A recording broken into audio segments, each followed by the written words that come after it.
Welcome to the Indie Film Hustle Podcast, episode number 203. Everybody's got a dream, but not everybody's got a grind. Eric Thomas. Broadcasting from the back alley in Hollywood, it's the Indie Film Hustle Podcast, where we show you how to survive and thrive as an indie filmmaker in the jungles of the film biz. And here's your host, Alex Ferrari.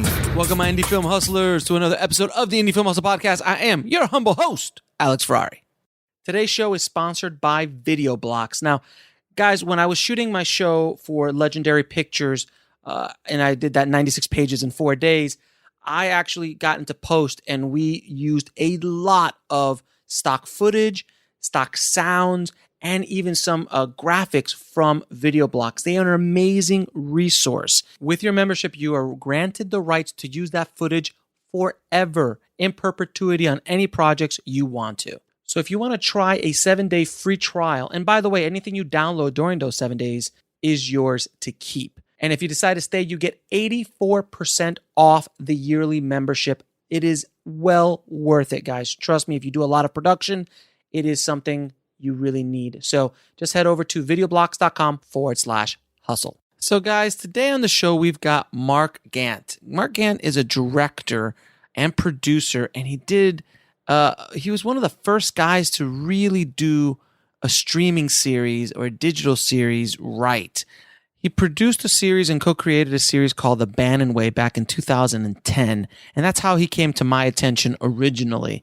And what they did is they did this series that was picked up by Crackle, which is owned by Sony and their digital arm, and they had a big budget for a web series. You know, they had Michael Ironside, Robert Forster, Vanessa Marcil, and a ton of other people. And it was a very big success. They had sponsorships, they had everything. And I've always wanted to know the inside story and how they got this web series when there really were no web series or very few of them around, how they got it off the ground and how were they able to get the big budgets and the sponsorships and everything. And Mark opens up completely about that entire process.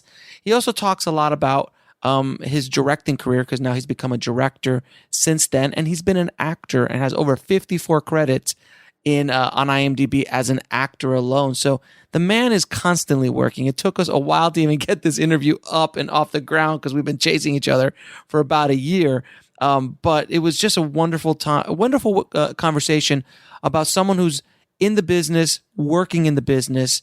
He's doing a lot of television. He was in Ocean's 11. Has worked with some very big stars, very big directors, and has some amazing stories from inside the Hollywood machine. So I wanted him to come on to really share his journey with us and talk about how he was able to get that really kind of pinnacle series off the ground. So without any further ado, here's my conversation with Mark Gantt.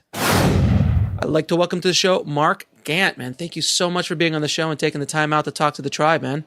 Absolutely. I'm very excited about this. I'm a huge fan. Oh, thank you, man. I thank you. We've been trying to do this now for, I think, almost a year. We've been going back and forth just trying to get our schedules in order. So I'm glad that we finally found that little moment in time that we can actually do this. The problem with hustlers is we're always hustling. That's the truth. That's, you know what? Amen, brother. That's the truth. It's not like we're just sitting around waiting, right? We're always we're always doing something. I was talking to my mom last night. She said, "Hey, have you watched the Unabomber series yet?" I'm binge watching it. I said, "No, I haven't watched it yet." She goes, "Yeah, you haven't watched it because you're busy doing stuff." She's like, "I'm sitting at home." She's like, "You're always doing stuff." I'm like, "Yeah, try." That's what my mom does, exactly the same thing. Yeah. Have you seen this? Or have you done? I'm like, no, I no. I didn't even know there was a Unabomber show. That's exactly. You're the first time I've heard. Where is it? I want to see this show. It's on Discovery. Actually, one of the writers I'm friends with that has been the former FBI agent who's working on Criminal Minds. Mm-hmm. He created the show. Oh, and nice. Sold it to Discovery, and all real facts and the real guy that caught the Unabomber is his co-writer. Oh, that must be pretty awesome. Yeah. So, Mark, how did you get into this crazy business, man? Oh man, it started, I would say, a long time ago in San Diego. I lived in Northern California. I moved down to San Diego to help my best friend's sister move into college, and we ended up signing up for a junior college and stayed there. And within like a year and a half, there was a lot of production going on in San Diego, and so there's a friend of mine was going to some party, and she's like, "Oh yeah, it's a wrap party for a movie," and then she came the next day and she's like, "Yeah, my friend's looking for a prop assistant." And I was like, "Prop assistant? That sounds cool." And she's like, "Yeah, if you want to do it, it's like an intern." And I was like, "Yeah." And because I always wanted to be an actor, I always wanted to be in the movies, be a part of it. And so I met the prop master, and he gave me the script and said, "All right, read it 3 times. First time, just read it. Second time, highlight everything you think is a prop. And on the third time, make a list of all the things that we need to be shopping for props. Mm-hmm. And can you get it done by tomorrow night?"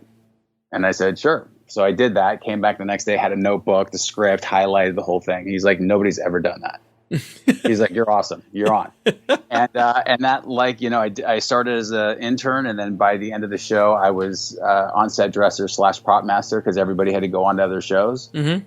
And I moved to LA like a month later to do a little PA job on this Universal thing. And I packed up my Nissan Sentra with all my stuff, and I never came back. And I just started doing production to transportation to art department to prop mastering, then eventually getting into acting, writing, directing, producing, and that whole stuff. But yeah, I just sort of like fell into it, and I've done every single job there is.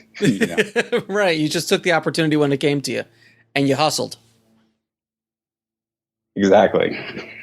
Yeah, a lot of people don't take those opportunities when they come. They're like, "Oh, I don't want to do that. I'm not a prop guy. I'm a director." Well, right. When you're 20, you got to work. You got to start somewhere.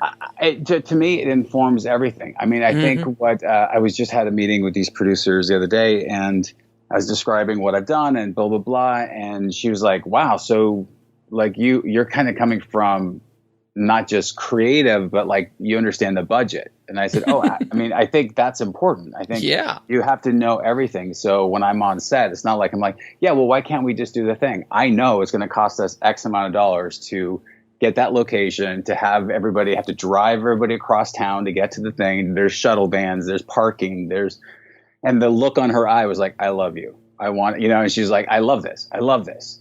And I think in the time when I was doing it, I always feel like, "Oh, I really want to be directing, and I'm doing this stuff. Props. Oh yeah. What do you guys need?" But I'm on set, and I'm getting to watch people do it well, people do it not so well, and then how all these pieces, go together. So you mean we can't have a techno crane all the time? Oh, you totally can't. No, you totally can't. Besides that, you can. I mean, obviously, you could have a techno crane. Yeah, two techno cranes, 60-footers all the time. Absolutely.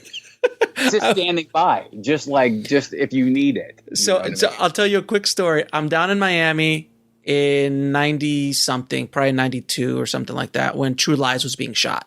Mm-hmm. And I was still not in the business. Obviously, I was still a kid. And I go to the set, and I see, James Cameron and all these guys shooting, a scene, I think one of the scenes in Miami, like in Miami Beach or something. And literally, I just saw every single camera toy, crane, helicopter, all of it just sitting there. Right. In case James feels like using it. Oh, yeah. But when you're James Cameron, this is okay. Absolutely. And what happens, I think a lot of times people come out of film school, or they, sort of come from a place that they think, "Oh yeah, well, like we just got this, we had this money, this is how it goes." Right. And then you get on a real production, your first job, and their first thing they're telling you is like, "No." Everything is a no. Basically every job of the producer, production manager, right. Is no. Can't have that. You're like, but that's what I see the drawing, see the thing. Do you see, I've got 55 shots in this one scene. Why can't I get those 55 shots? Yeah. Like, and we have 6 hours to get that shot. So which 22 shots are you not using for that one? The other 22 for that one. It's crazy. Every time I've ever come to a set with a shot list, I literally come with like 60 shots. And I literally handed the first AD, I'm like, "We're not going to do all these. This is my wish list. We're probably going to do about 10 or 15 of these. Right. And then we're going to move on. But I'm going to put these all in just in case. Yeah. But I got it prepared, you know? Yeah, but we scare the hell out. I love scaring the hell out of production. We'll be right back after a word from our sponsor. And now back to the show. Oh, yeah. Especially when they don't know who you are as a director. They just kind of like, I don't know who this guy is. And you just show up and you drop down 60 shots for like a scene. But you know what I love? I love when I can do that and then also get it. There's those days. Just go, I just like, maybe not 60, but you just like, oh yeah, no, I feel comfortable. I get that. They're like, really? I'm like, what? Trust me. We're going to get this piece here. We're going to get this piece here. We're already in the DP and I are already moving forward and we're on the next thing. And then you get it and they're like, holy shit, how'd you do that? And we're like, Yeah, and especially when you feel comfortable with your crew. If you've got a good DP that you have a relationship with and you feel, if you two are on the same wavelength, then you can knock it out, no question. Yeah. So when I first found out or like discovered you, sir, was in 2009. Back in the day when the Bannen Way was making all this noise, and you were kind of, at the beginning of this whole streaming series thing with the Bannen Way, because at 2009 it was not Netflix. There was nothing like that. So you were on Crackle, which was a up and coming streaming service from Sony, and I just remembered I was like, wow, this guy just came out and did this, and I was shooting a short film with the same actor that you use, Robert. Robert, who's one of the most amazing human beings I've ever met. Oh my gosh, right? He's did he give you? I just want to be around him all day long. Oh yeah, he gave me the gift. Yeah, he gave you the gift, right? Yeah. So classy, dude. Like so classy. It's so amazing. Everybody that has worked with them always goes, "Did you get the gift?" I'm like, "Got the gift." Got the gift. Did you get the gift? It's like And by the way, the gift is I don't know how. I'm hoping it's the same gift he gave me, but it was a letter opener, right? No, he gave me a Ferrari. Nice. Yeah, he gives this awesome letter opener to everybody. It's just awesome. But so I was working with him at the time, and he was telling me, he's like, yeah, I just did this show for the internet. And it was such a new concept back then. So I really want to dig into how, like, you're the executive producer on the Bannen Way, and you're also a star of it. How the hell did you get this going? How did you get money for it? Like, in a time where this just was not being done. Well, it started out because I was frustrated as an actor, and I was doing great work in acting class, but, I couldn't get any auditions. And I had a great agent, and she's like, I love your reel. You got a great look. There's just, it's just tough. Guys your age have already got a series. They've already had this, blah, blah, blah, all these excuses. And so I decided I'm just going to like create my own stuff. I'd already been directing. I'd already, production stuff. I'd already understood that. And I said, we should just go make something. And so I made a list of 3 directors that wanted to work with me. And one of them is my friend Jesse Warren, who was in class with me. And he had the script, sort of like a Italian Job, very similar to that. Like he'd written it, then the Italian Job came out, and he was like, oh, well, what am I going to do with this? And so what we did is, because he came up to me in class and said, I'm writing a character, and it's like, you're him. And so we got together, and I said, maybe we can create something based on that character from your script, and, do a short film, and, do Sundance, blah, blah, blah. And so we got together a couple times and started talking about what that could look like, shooting at a bank, and how much that would cost. And it's like, oh, that's a lot of money for a short film, and that we're not going to, get to Sundance. 10 people are going to be there in the audience. Right. Yes. So I said, let's, and at the time, I was, the webisodes and, web series were just started coming. There's a couple things like Sam's 7 Friends and Pink. And there's a couple things that came up. I was like, this is kind of cool. We can do it as a web series, but fucking kill it. Like knock it out of the park. Yeah. And so that's what we went after. As we were working on it and coming up with a story, we got together like every day, as much as we could, 5 days a week. I'd go to his place, and we, when we weren't doing our day gigs, and like write and come up with story ideas. And then we realized there was no structure for a web series. Like everything was like 3 minutes, 5 minutes, 1 minute, 30 seconds. So Wild West. So we said, what are we going to do? And a friend of mine had a film, a feature at Sundance that got distribution, and they got this big DVD deal and like all this money. And I was like, oh, Yeah. well, what if we did this as a feature, but we cut it up as a web series? So at the end of the day, we can, recoup our money. Because at the time, we didn't know where we were going to get the money. We didn't know anything. We thought we were going to, raise the money through family and friends, shoot the movie, and then sell it, distribute it, blah, blah, blah, as a web series, as a movie. And so that gave us a structure. And we said, okay, we'll just do a 3-act structure. Each episode will have a cliffhanger to lead us on to the next episode. And we created, an outline and then wrote the first 6 episodes. And we're like, yes, this is awesome. And we went and we had a friend at UTA. We pitched it to UTA. We pitched it to some financiers. And everybody was like, this is awesome. Way too expensive. Nobody's going to give you guys.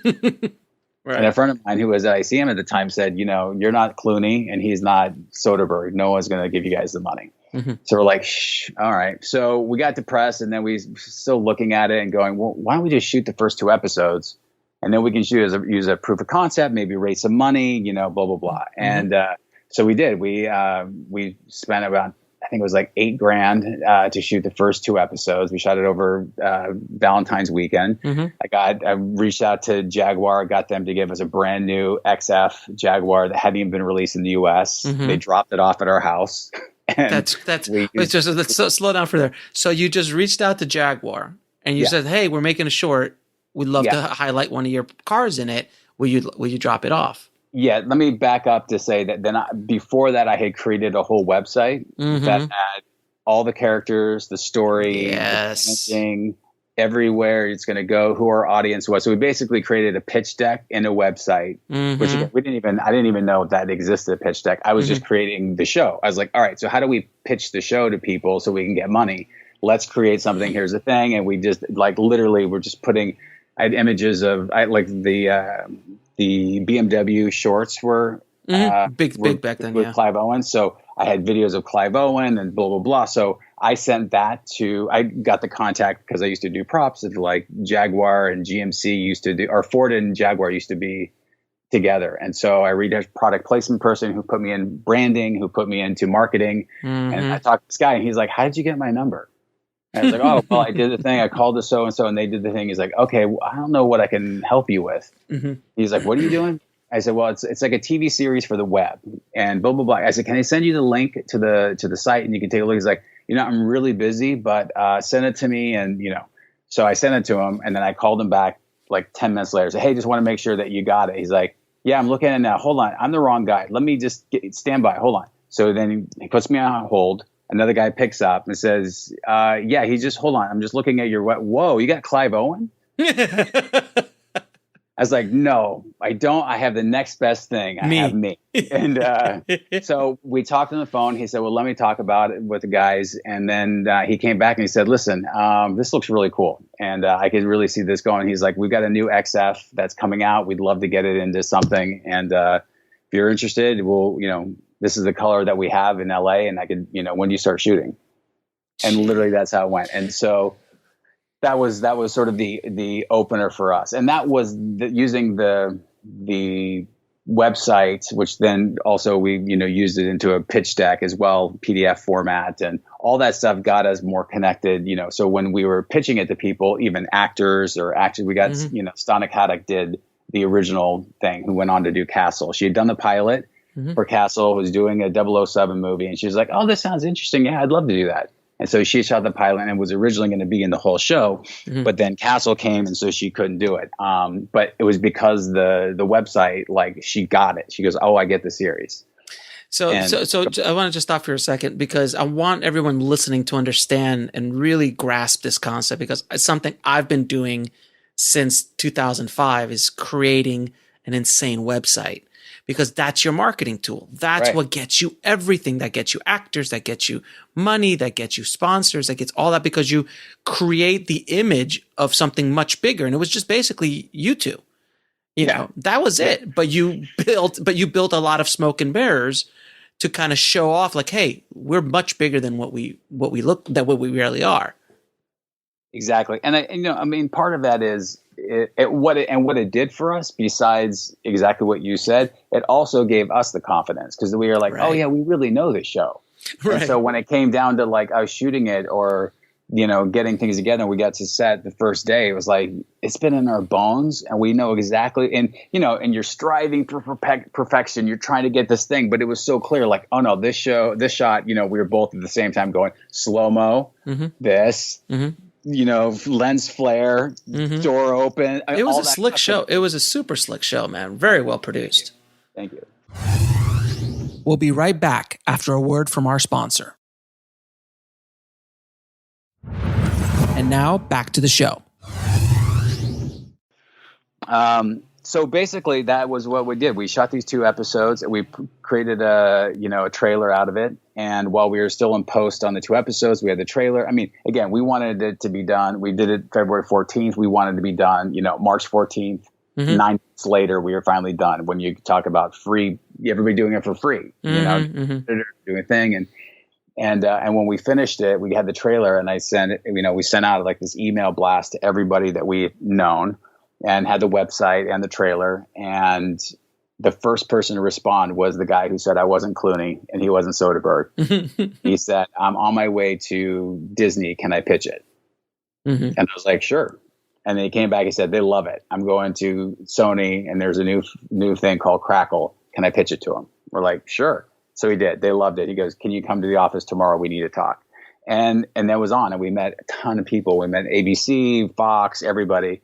And it was like, we had a proof of concept. We had the site. We had the PDF. We had the trailer. Then it was like the 2 episodes came. We showed the 2 episodes. It was like, oh, this is what it could look like. And so it was just a perfect situation where Crackle was looking for a feature film because they already had that distribution in place.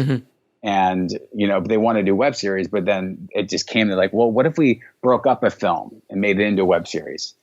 And then our friend was the agent. He came in, he's like, I have it. They've created this. And so that was it. Because the first one that Crackle did was on a comic book, but it was a movie that they cut into a web series. So it didn't work as well for them as much as, they hadn't even aired it yet. They were just shooting it when we pitched it to them. So it was sort of like this kismet thing of like, they're looking for this thing that we didn't even know they were looking for when we created it, because we created it out of, as anything else, necessity. Like, I don't know how to write a web series, but I know how to write a movie. 3 acts that way. And I know we could break this up. So it's basically 6 episodes in the first act, 8 episodes in the second, 6 again. So that's how we did it. And then just popped it out there. And then Crackle financed the whole thing? Yeah, so we pitched it around town, and it was between Universal, who wanted to do like a branded thing, go out to brands. We'd have to wait like a year, up to a year, or go to Crackle and sell it to them. And so we sold it to them. They own the rights, and then they financed the actual production. So, and since it was the first time they'd ever done that, because the other one was sort of a separate thing, we had offices at the Culver studio at Sony Television offices, which is the old Culver Studios. We had we were in Crackle's offices. We had like a bigger office than most people because it was like the special offices, like they didn't know where to put us. So we had this awesome space we got to create there. We wrote we learned on the job what to do, because basically we had 6 episodes written. And they said, yeah, can you guys do it? When we did the deal, they're like, can you do it for X amount of dollars? We're like, yeah, that's like 10 times what we thought we were going to get. So yes. And come up with a budget. We're like, came up with a budget. I just had like an empty budget I was filling out and got to the bottom line that they wanted. And then they said, great, now write the scripts. So we wrote the scripts. They budgeted those scripts, and it was double what they said they could pay. And so we basically spent 4 months figuring out how to make the story that we created smaller and smaller and smaller to fit the money that they had. I mean, it's so funny because by the end of 4 months, you're like, I don't understand. We're so good. The story's so good. Why don't you just give us the money? And like, I don't understand. We didn't know. How did we know? And they're like, it's not our issue. You said that you guys could do it for this amount of money. And so that was my first thing of understanding. There's a studio, there's a network. You say it's that, there's no going over. You know what I mean? Yeah. And so we knocked the script, and we had 3x5 cards of like scenes that we were going to let go of to the left and to the right were things that we just kept like, our producer kept coming in. We hired a friend of ours to produce it, and he kept coming in. He's like, guys, I need 10 of those. I need 10 scenes on that side by the end of the day. Like, we got to lose 10 scenes. We just can't. There's no way. We're like, ugh. And we did, we finally did it. And, and it was a learning experience all around, and it was tough because there's just so much fear involved because like every day is like, it's going to happen, not going to happen. We're not going to get greenlit until we get this, got to get to the budget.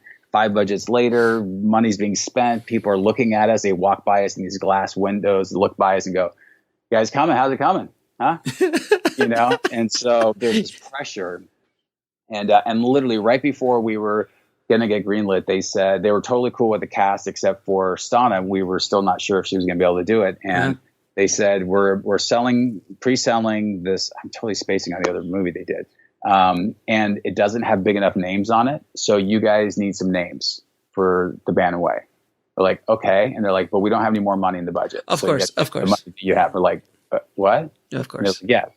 So that's where you start scrambling. And, our producer's mom used to date Robert Forster. And so he reached out to him. Another guy was friends with, Michael, Vanessa. We got actually through, a casting assistant who was helping us out. And Michael Lerner came through the casting assistant. And it was just like all this like stuff. And we met with Robert and he was like, I love it. I want to do it. Mm-hmm. That's our presence. And then starts talking about Tarantino and all this stuff. And we're like, did that just happen? Did he just say yes? Yes. Yes. So amazing. I was sitting in this table. This is where I was. This is how it went down. It was amazing. Yeah. And so that was it. Yeah. We budgeted, we had like an 18-day shoot and like 8 weeks to fully post. But then of course, in the middle of post, they said, oh yeah, you guys need to turn in a DVD first. And then you need to do the movie first, but then the web series, but then because we got to get it to Netflix and we're like, what? But no extra money to do that. You know what I mean? It's just like, oh, that's what, dude, look, when they have you under their thumb, dude, they will just milk you for everything you're worth. Oh yeah. It's so, oh God, I know. I know the feeling. Just like they just keep, oh yeah, now you need to get Will Smith and you still have no more money.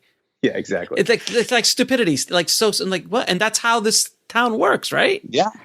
It's so crazy. It's nuts. It's so counterproductive in so many ways. And that's why sometimes movies come out and you're just like, oh, how did that get made? Yeah.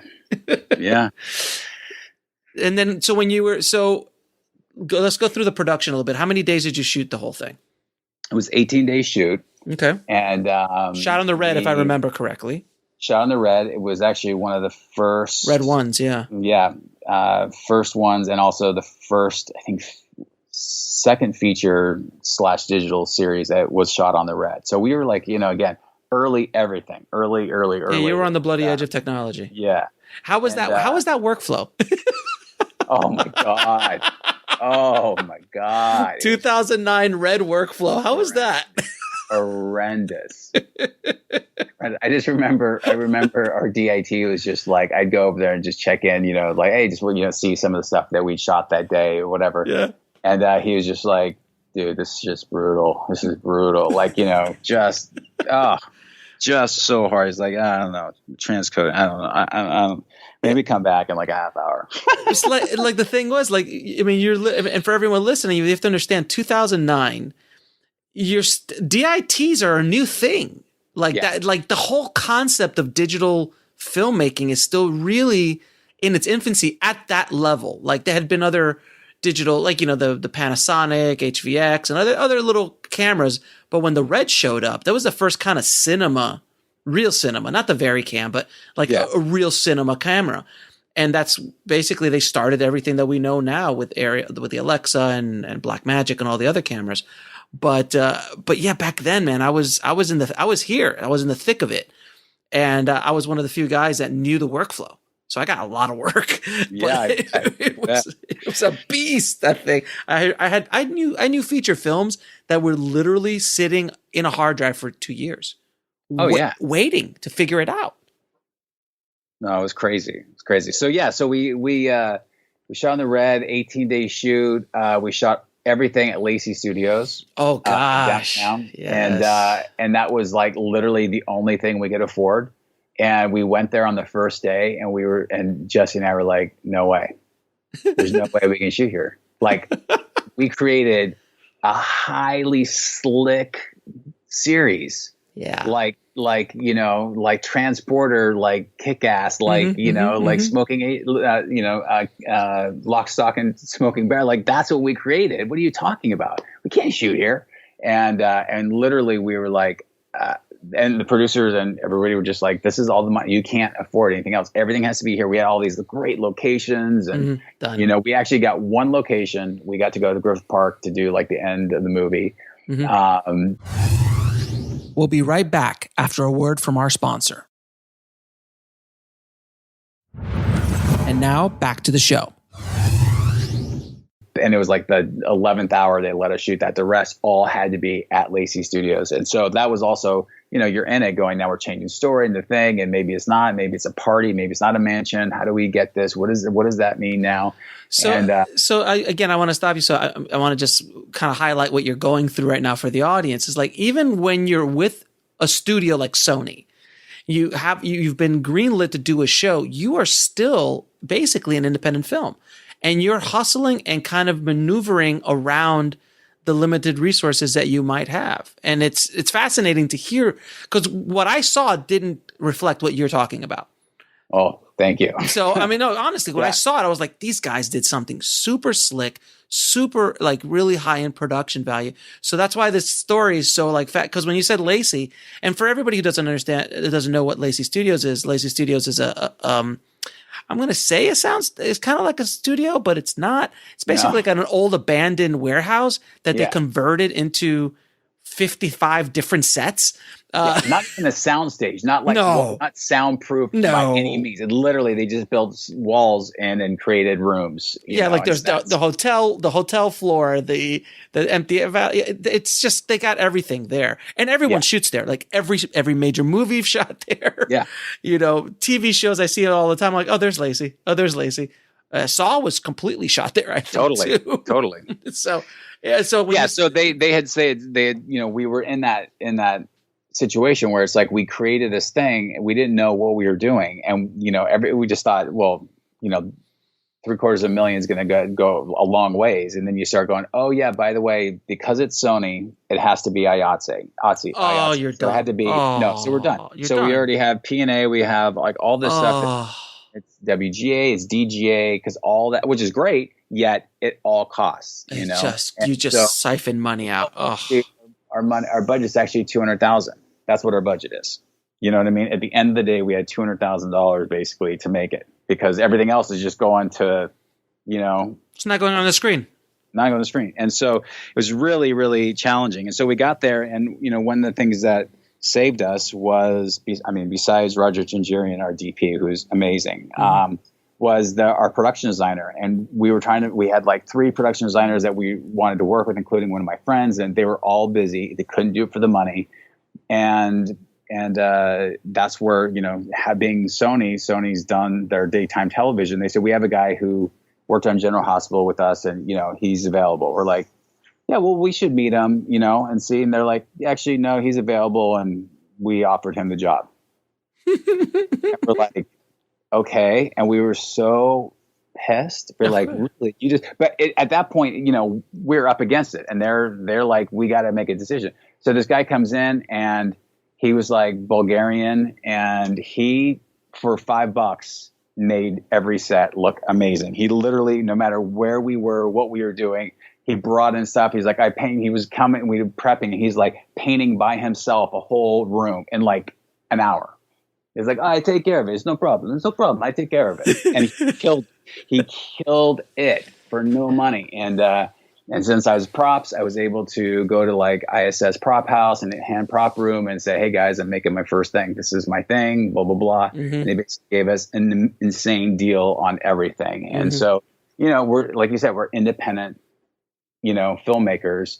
Yes, we're at a studio. It just handcuffs, like golden handcuffs with the studio. And still yet we're like, you know, pulling favors, getting everything we can for free, getting the JAG. I mean, all that stuff. The JAG, of course, changed. They sold the company. Ford is no longer in charge. That guy no longer works there. Right. And literally the 11th hour, a day and a half before we're shooting, I finally get a hold of this woman in New Jersey who's at home with her kids on her day off. And I somehow got her cell phone. Okay. How did you get my number? I said, I looked on a press release for Oh my God. that you did, and your name and number was there. I have no idea if you're the right person to talk to. Wow. And I told her I was doing, and she goes, you have some balls. I love this. She's like, give me an hour. An hour, she calls me back. Kids screaming in the background. She's like, I have a black XK in the port in Long Beach right now. I can have it delivered tomorrow. And it did.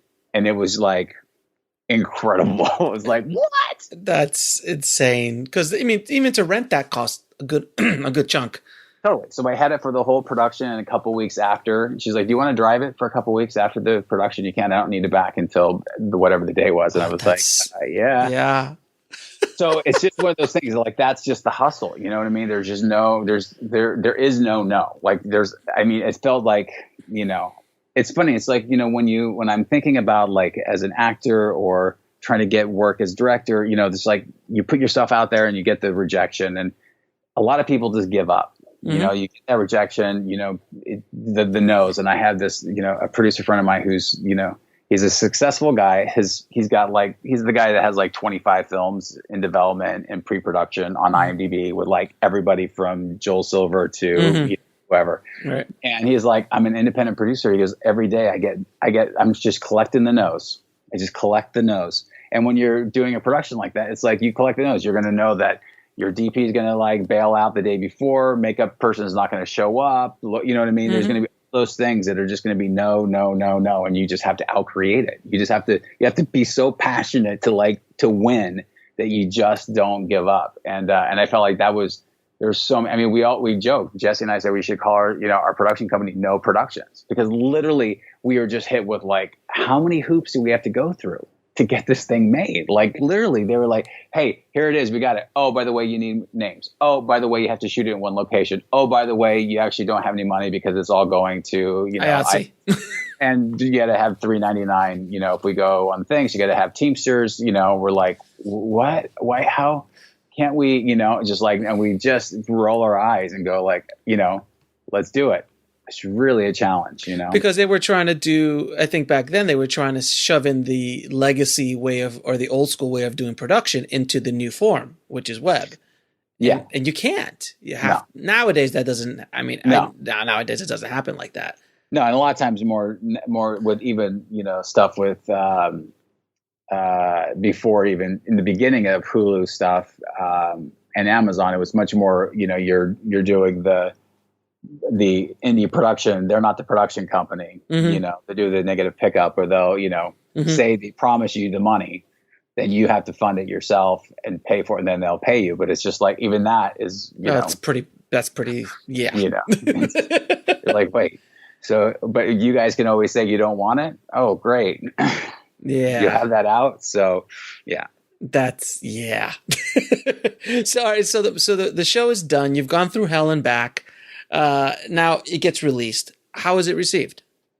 It was very well received. It was interesting. We released, I think it was 4 episodes at the end of the year of 2009, so that we could qualify for Streamy Awards and other awards that were coming out. Because we originally we were supposed to release it in November, and then they pushed it because they wanted to do a DVD release. And so at the last minute, we ended up having to change the date, and then so we released it in December, and then released it the first week of January, the rest of the episodes, like every other day. And that little riff in the beginning was a big thing in the independent world, because the independent web series were like, this is a studio and network show that's getting the special attention of but all we needed was 4 episodes to be released in a year, and that qualified us. And, we worked our asses off to get to that place. We didn't want to miss that window. And what ended up doing is it sort of bonded us with,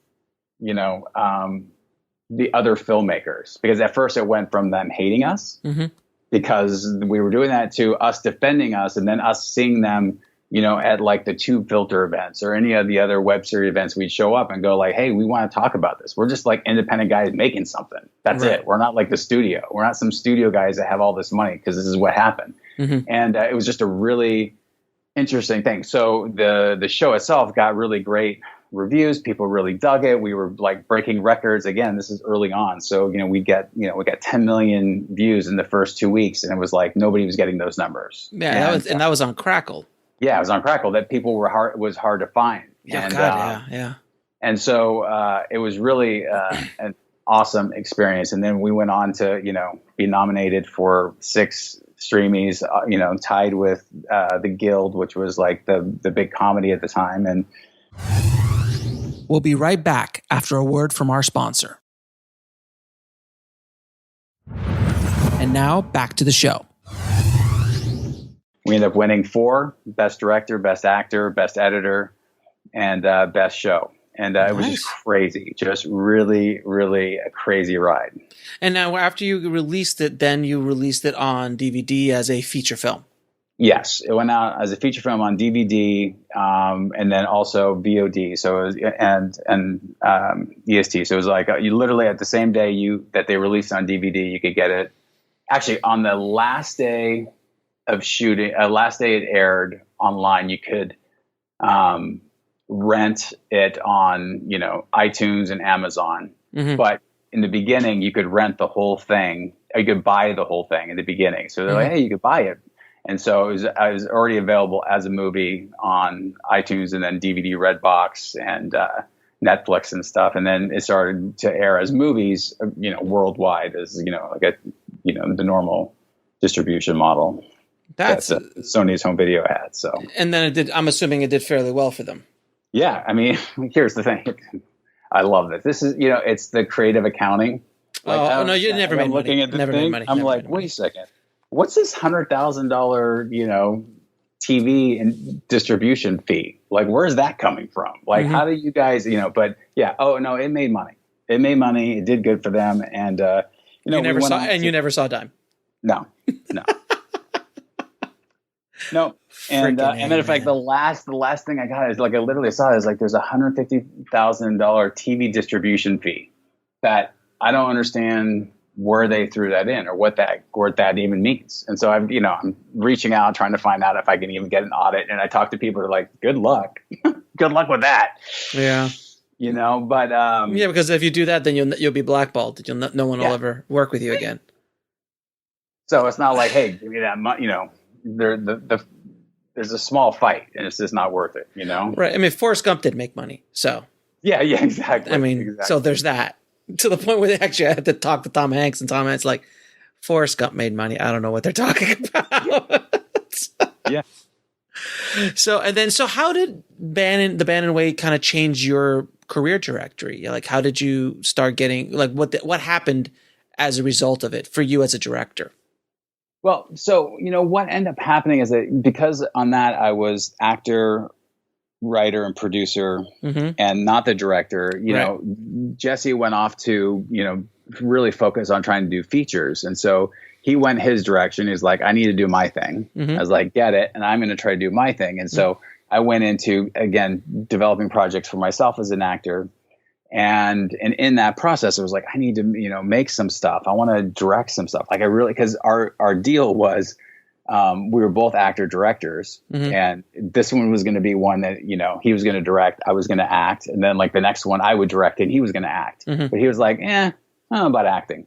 I like directing. I was like, yeah, but I was we were going to do the thing we talked about, where I do that and you do. And so, one of the people I connected with was Wilson Cleveland, who did a lot of stuff. He's out of New York, and he did a lot of, branded series and stuff. And so he and I connected up, and I was able to direct an episode for Lifetime and the Better Sleep Council. I got to cast who I want. I casted Jamie Murray from, she's on Warehouse 13 and Dexter, and Eddie McClintock from Warehouse 13. And we got to do this, and that sort of opened up a whole bunch of doors for me. And then I got to direct another episode of that, and it really sort of expanding out of what I was capable of doing, so I did a couple more shorts, and then sort of in that world of me pitching tons of shows and, like almost there, shooting sizzle reels, shooting actual pilot presentations, pitching them so close, and just like all those things. And while I'm doing all that stuff, sort of going, I still want to direct. I still want to do. So I put together, making sure my director site was, was good. And I was putting my cut a reel together and sending it out to people. And a friend of mine on Facebook reached out. And she's like, "Hey, you're hustling. Like you're doing great stuff." I said, "Thanks." She was like, "Yeah, I'd like to put your name in the hat for a feature that we're going to do for Lifetime." And I'm like, "Really? Awesome." And she was our production coordinator on the Bannen Way. She was like the person that got stuck doing everything. And she was amazing at the time. And when we worked together, and we hadn't really seen each other, Facebook friends. And so we met, and I read the script and I really dug it. And so that really just opened up a whole bunch of doors for me. So I did the movie, and that was called Murder in Mexico, and premiered in September of 2015. And it did really well for them. And that has, led to me doing more branded series for GMC, and then into a lot of commercials. I had a student of mine who said, you should do commercials. Mm-hmm. I was like, no, as a art director and prop master, I know there's like 5,000 directors in LA. Like literally there's like that guy right there. Probably there's more than that. Right? Yeah. And he said, "All right, well, I just like your style. I think you have a really good eye and a lot of drama. Like a lot of people do comedy and cars, but just like a storytelling." And I was like, "Oh, yeah." So like, it's funny. It's like, if I would tell him to do something for his career, I would expect him to listen, but I didn't listen to him. And so like a month later, he's like, "Did you ever think about that some more?" And I was like, "Yeah, the thing is like, and I give him my excuses, just like he would give me his excuses why he couldn't get a job." And he goes, "But," he goes, "Yeah, I get it." He's like, "But that's what I do." I go, "What do you mean?" He goes, "I rep directors, commercial directors." Well, you didn't say that. Yeah, exactly. He's like, "My mom, I work for my mom, and she does this thing, and we rep like the Coen brothers and blah, blah, blah." I'm like, "What?" You didn't tell me that, and he's like, "Oh, I thought you knew." And so anyway, that sort of started this whole thing. And even though nothing happened with that, like I met her and she was great, and she wanted to, try to help me with production companies. And I ended up getting a job through people I knew. Mm-hmm. And so I booked these ESPN and Nissan spots because I knew the producer. Mm-hmm. I told her that. She's like, "Wait, I bid on that job. Who got it?" I said, "Me." Right. And so it became this thing. And so I think what Bannen has done for me, it's opened the door for a lot of opportunities. And then the acting, it's given me, direct offers and shooting movies in Barcelona and, Canada and TV shows. And like, that's really just opened up a ton of opportunities for me. Right. And, I think what, I would look at, it was funny, as I was talking to somebody the other day, I was like, I think that the only thing that, if I would do something different, it was like after Bannen, like I felt like I drank the Kool-Aid of like, hey, everybody's, "Oh, you're going to get a series out of this. Oh, you're going to be directing stuff. You're going to be doing this." And then what I ended up doing is like just pitching stuff all the time because people want to take meetings. Took meetings, taking things with like Machinima when they were doing stuff, and like then Hulu, and then, and then Amazon, and like all these meetings about projects. And none of them were like really my projects that I was totally excited about. A lot of times they were like me teaming up with other people, or, like, "Oh, they want that. Hey guys, let's work on something that fits that." And then we go pitch that, get really close. And so I feel like the more I'm, passionate about what I want, then stuff starts to happen. And I think that's where, a lot of people get lost in like, "Oh, okay, what?" Because I hear so many people go like, "Yeah, so people want like sci-fi, so I'm going to do like a sci-fi thing." I'm like, do you care about sci-fi? No, but that's what they want, or a horror or whatever. And you see it and you're like, you could tell you don't care about what you're doing. You know what I mean? Like, that's not the subject you should be shooting, Right. So anyway, I think I just went off track there, what your question was. It's all good. And you also did a series or an episode or two for Ron Howard and Brian Grazer's digital arm, right? Yes. How was it? Did you work with those guys directly? Did you meet with them, or how was that experience? I didn't. They did approve all the projects, but they didn't. They weren't involved. They have a full on company team and teams a team that's doing just that. Just like Imagine they have people for Imagine and stuff. Sure. But I really like what Newform's doing, and they're sort of switching it up now. I mean, again, the space is changing. Like literally every 6 months is something different, and you can see they're all trying to figure it out. Facebook doing, I guess they're Facebook video or whatever it's called now. Yeah, and they just made a huge deal with somebody that is insane. Yeah, and they've been bringing on. Yeah, I've been pretty close to the whole Facebook video thing. They're trying to take over. They're trying to basically cannibalize YouTube, and take over what they're doing, and which makes perfect sense because everyone's over on Facebook anyway. Yeah. So it does make sense. Yeah, but you're right. It just changes. I mean, look how much the business has changed since 2009. You know, we're talking about what, 7 years? No, 8 years. 8 years, basically. We'll be right back after a word from our sponsor. And now back to the show. And it's like, you know, from 1970 to 1978, the business didn't change that much. No. And now it's like literally, you know, it's such a shift where, you know, now, you know, from YouTube Red, it was YouTube Red that just made a deal with somebody insane. Somebody, you know, I can't remember who it was. But they're playing because they got money. Yeah. And Apple just threw their hat in the ring. Apple's doing that too. So here's all these opportunities, you know, that are, you know, showing up. Again, everybody wants, you know, those kind of places want the house of cards. So, you know, they're looking for the bigger names, the bigger stuff, but there's still great opportunities out there. There's so much opportunity for filmmakers now, much more than there ever was even 5-6 years ago. It's insane what's being done right now. But there's this one little thing you got to do, and that's hustle. And that's one thing a lot of people don't want to do.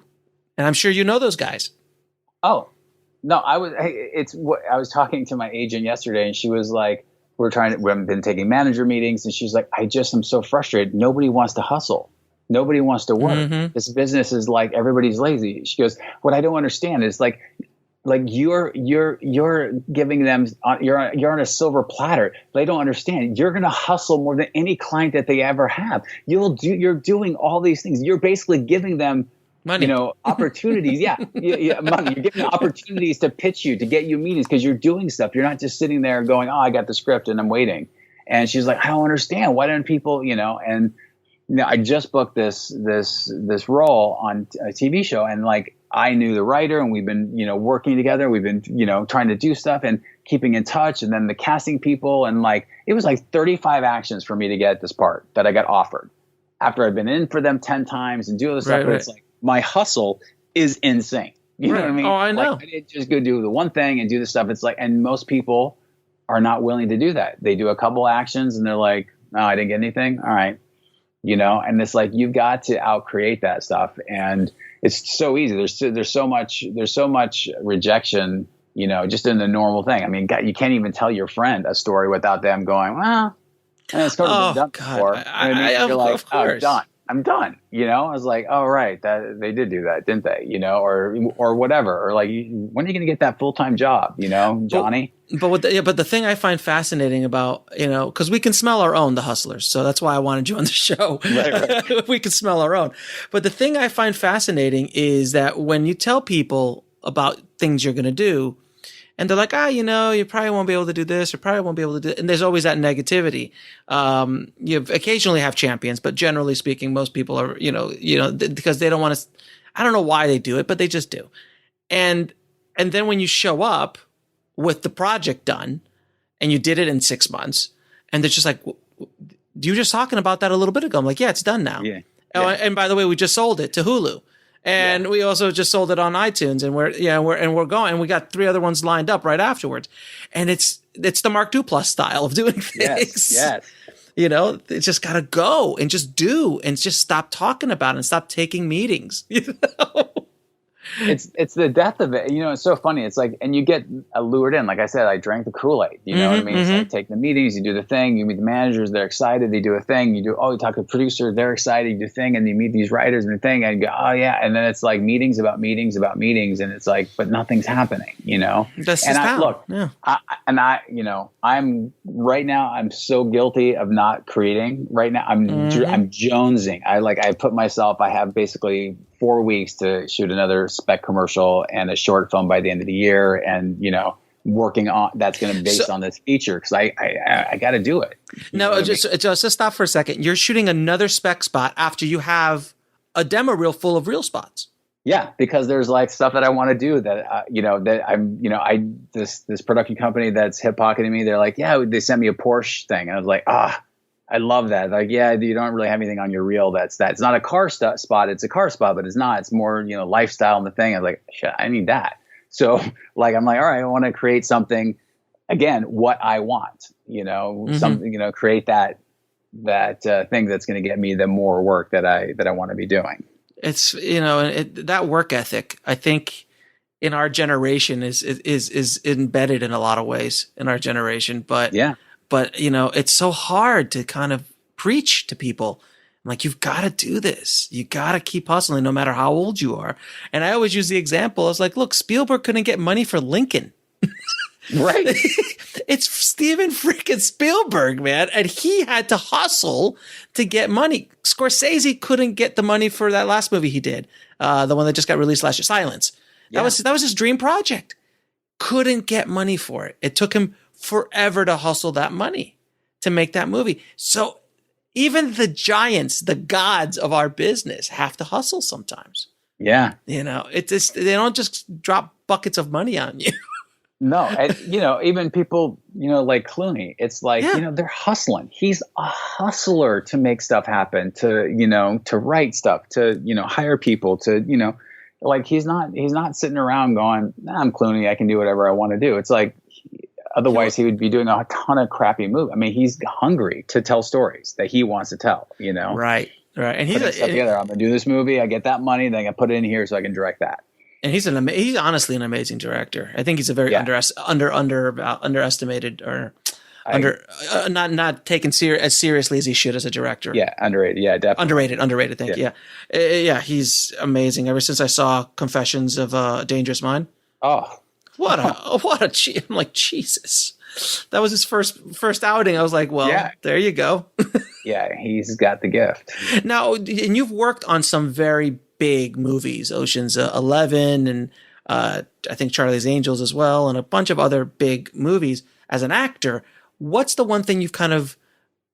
biggest thing you took from those things that you put into your own work today?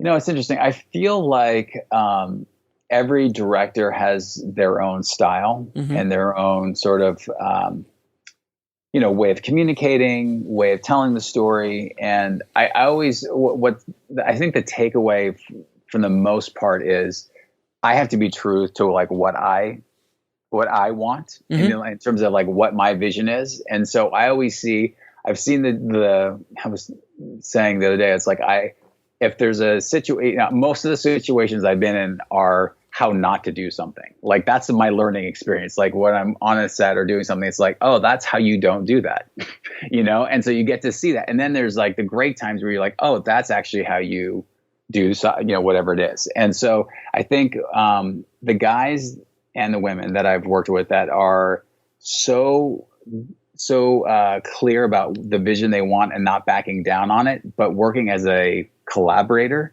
I think that's the biggest takeaway. It's like the guys that succeed the most I've seen have been collaborating across the board. They're not this sort of, maniacal, like it goes like this kind of thing. And I think that's important. You know what I mean? I've worked with David Russell and, he's sort of like, he's that way I'm saying, but the collaboration, it's like, it goes his way and he's the king and that's it. And it's like, it works for him. That's not my style. Soderbergh, I barely gives direction, and he says, and he's one of those guys that says, I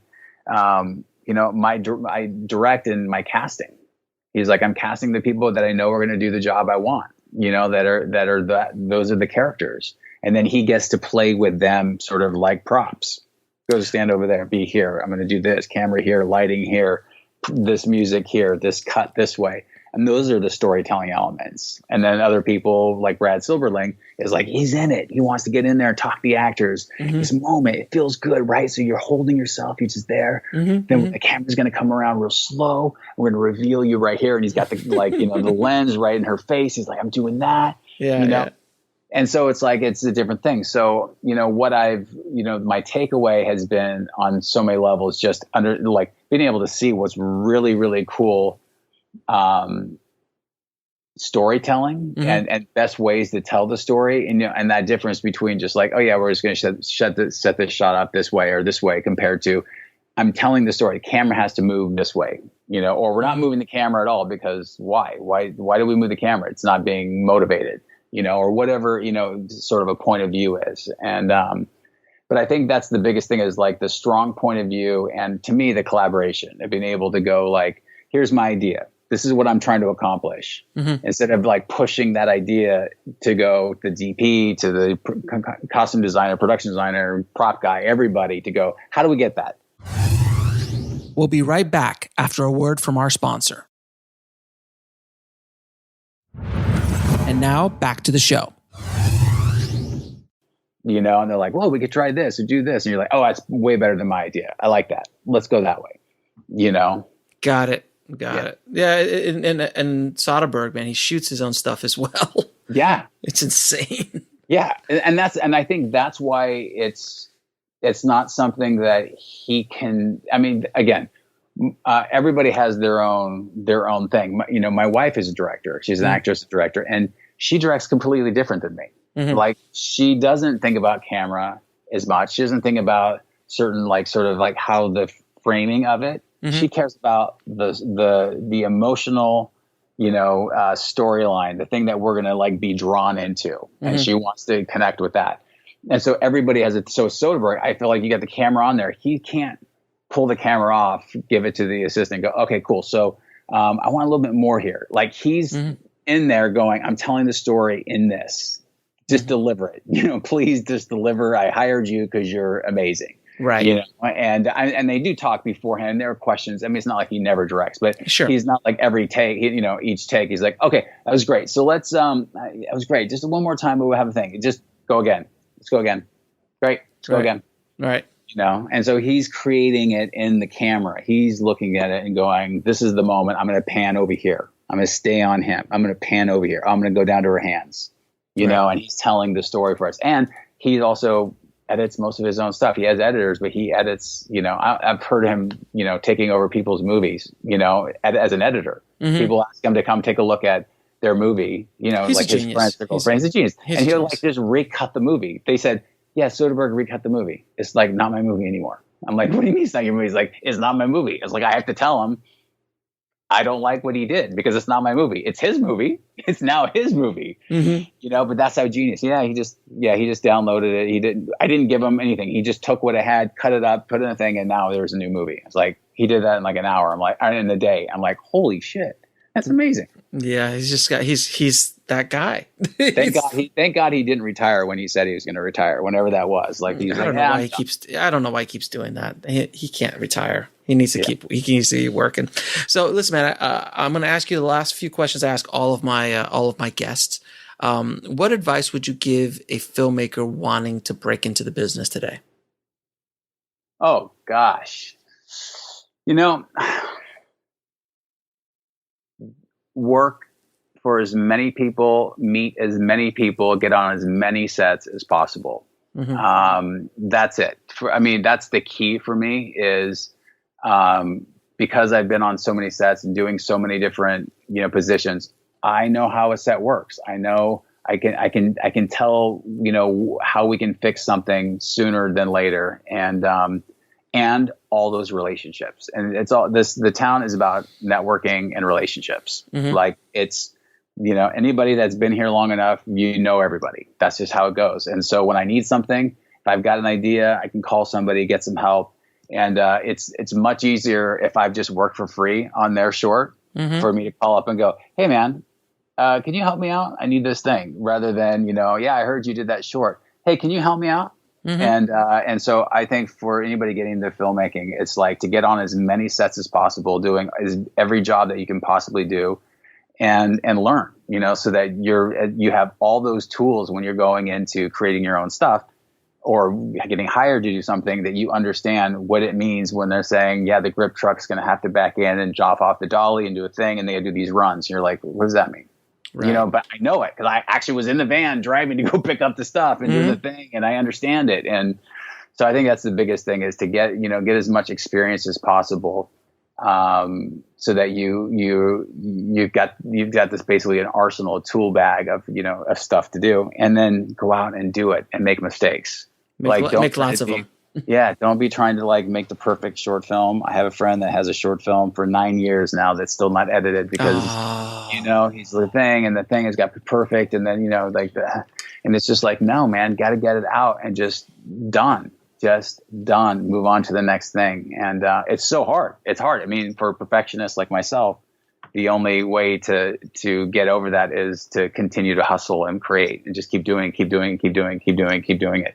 Fail. It's and then you're asking me about the spec. I'm like, yeah, because, I'm excited about the stuff I've had, but I still haven't got a chance to do the movie I want to make. I haven't got a chance to do the short that I want, you know what I mean? And so it's all right, let me create that. Let me figure out a way, doing a pilot. And then, I met with a big showrunner, and he's like, we're talking, and he was like, so you're going to direct it? And I was like, well, I wanted to. And I was going out to some people, and people said I should get a big director too. And he's like, you're directing the pilot. I'm like, right. He's like, you're directing the pilot. Let them tell you no. But you direct the pilot. You say you want it. This is your vision. You come to them strong. This is my thing. I was like, oh, right. You know what I mean? Right. So sometimes I forget that because, you just sort of keep doing stuff and everybody keeps, telling you what to do. But I think that's part of it is I'm willing also to get it made, whatever it takes to, continue on to keep creating. Right. Sort of went off the end on that last question, but it's all good. It's all good. Too much information in my head. I got you, brother. I got you. Now, can you tell me what book had the biggest impact on your life or career? Wow. I think On the Road really changed my life. Mm-hmm. I think that was one of the first, Kerouac is the first sort of this guy, just taking, just this guy that's bigger than life, and this taking this journey and this road trip. And it just, there was something about it that then sort of opened the door to, for me, literature. Cause I wasn't a kid. I didn't go to college. I didn't, hated reading. And I read that, and it just opened up literature to me, and then opened up the Beatniks, and it opened up Bukowski, and then it turned into, other, Nabokov and all that kind of stuff. That was just literature, storytelling, rich characters, and so that really inspired me to be a writer, to tell those kind of stories. Now, what lesson took you the longest to learn, whether in the film business or in life? Just because I haven't done it doesn't mean that I'm not good at it. I think part of me feels I feel like I need it all figured out in order before I can go do something. Sure. And so I feel I think the hardest thing for the hardest lesson for me is to trust my own talent and to keep putting myself out there.